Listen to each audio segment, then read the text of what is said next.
Hello and welcome to PA117 week 2. This week we are going into chapter 2. This is what your book looks like, The Law and Ethics for Pharmacy Technician. If you haven't received your book yet, that's probably a problem. So we need to make sure that it was ordered correctly. Let me know if you still haven't got your book and you ordered it last week, because usually they get those shipped out pretty quickly, and I want to make sure that you have a hard copy. It's just much easier. Otherwise, don't fret.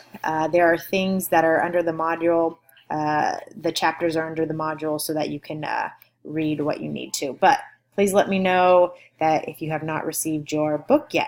All right, so let's go on to chapter 2.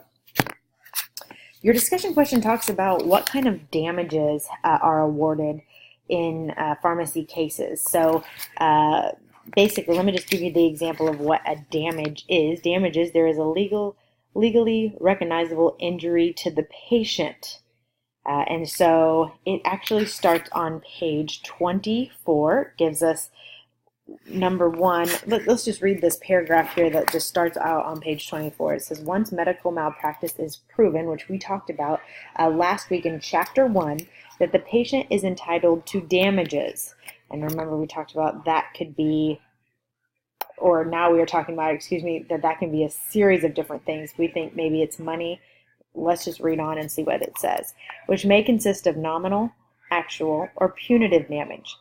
Nominal damages are small amounts of money awarded to the vindicate, a right when minimal injury is proven. They are awarded as recognition of a technical invasion of a person's right. Nominal damages are not awarded if other types of damages are proved. Actual damages or compensatory damages are awarded to make the plaintiff whole. They are designed to restore the patient's position prior to the injury and compensate for actual loss. They include, but are not limited to, the value of past and future medical expenses. So covering everything that happened in that case or in that scenario. They also include, but are not limited to, past and future loss of income. So whether they be on disability now because of what happened with the malpractice, or they're out of work, or they have to change work, that kind of stuff. And then punitive damage. Exemplary damages are awarded above and beyond actual damages. There must be a proof of malice, outrageous, or intentional conduct. I'm sorry, I'm having trouble reading tonight. They're designed to punish wrongdoers or to make an example of them. And this is if a doctor maybe knew what he was doing was wrong, and that's when you would get those punitive damages. So it actually starts on the punitive damages are not usually requested in medical malpractice cases because most cases are based on negligent as opposed to intentional harm. So we always want to go that route before we actually go to the punitive. Another type of negligence theory is re ipsa logitor.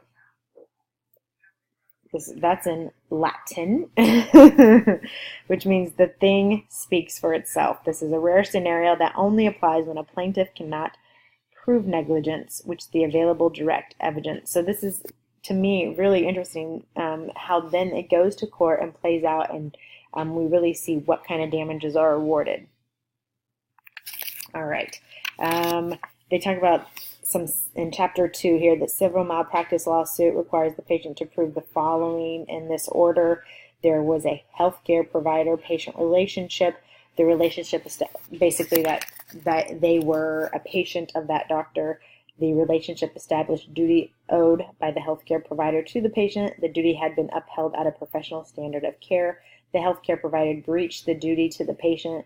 The patient had a resulting injury, and then the healthcare provider's breach was the proximate cause of the patient's injury.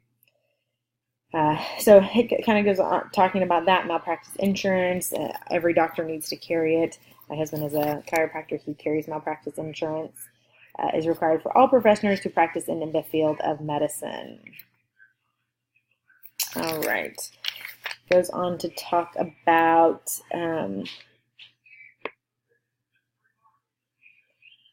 failure to protect, and these are oaths that doctors take when they graduate to protect their patients, to do no harm, those kind of things. And so they really are under oath to do and to treat patients correctly and with compassion. And if they don't, this is a breach of contract. This is a breach of oath.